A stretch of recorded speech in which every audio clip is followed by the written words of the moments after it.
तर आजच्या दिवसाची सुरुवात होते आणि लगेचच घराची बेल वाजते. ही बेल म्हणजे बिग बॉस कडून घरात काहीतरी नवीन घडणार असल्याचा इशारा असतो.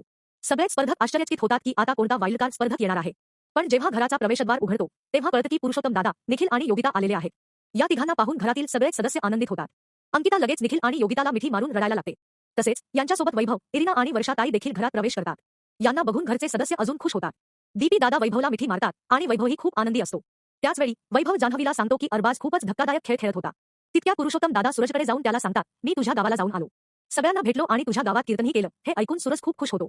हे सगळं चालू असतानाच दीपी दादा आणि इरिना बाथरूममध्ये डान्स करत असतात आणि दीपी दादा इरिनाची मजा घेत असतात.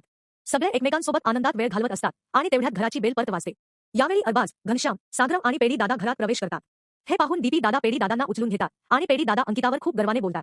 ते तिला म्हणतात, तू बाहेर खूपच स्ट्रॉंग मुलगी म्हणून ओळखली जात आहेस. खूप छान खेळते आहेस, तुला अभिमान वाटायला पाहिजे. अशा रोमांचक घडामोडी पाहण्यासाठी आमच्या YouTube चॅनेलला सबस्क्राईब करा आणि व्हिडिओला लाईक करा.